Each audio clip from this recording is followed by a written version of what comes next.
بسم اللہ الرحمن الرحیم۔ دین و اسلام چینل کے ناظرین، السلام علیکم ورحمۃ اللہ وبرکاتہ۔ صحیح بخاری کی حدیث نمبر 67 ہے۔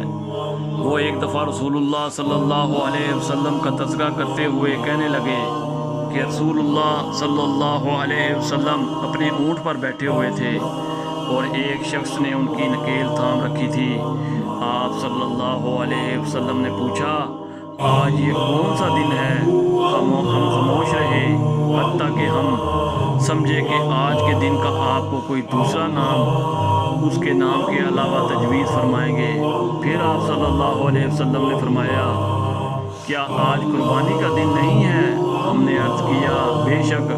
اس کے بعد آپ صلی اللہ علیہ وسلم نے فرمایا، یہ کون سا مہینہ ہے؟ ہم اس پر بھی خاموش رہے اور یہی سمجھے کہ اس مہینے کا بھی آپ صلی اللہ علیہ وسلم اس کے علاوہ کوئی دوسرا نام تجویز فرمائیں گے۔ پھر آپ صلی اللہ علیہ وسلم نے فرمایا، کیا یہ ذوالحج کا مہینہ ہے؟ نہیں ہے۔ ہم نے عرض کیا، بے شک۔ آپ صلی اللہ علیہ وسلم نے فرمایا، تو یقیناً تمہاری جانیں اور تمہارے مال اور تمہاری آبرو اور تمہارے درمیان اس طرح حرام ہے جس طرح آج کے دن کی حرمت تمہارے اس مہینے اور اس شہر میں۔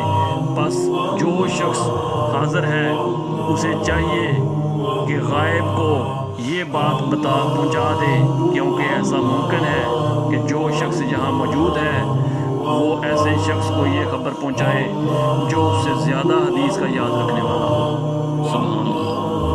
قرآن و حدیث کی تعلیمات کے لیے دین و اسلام چینل کو سبسکرائب کریں۔ جزاک اللہ خیر۔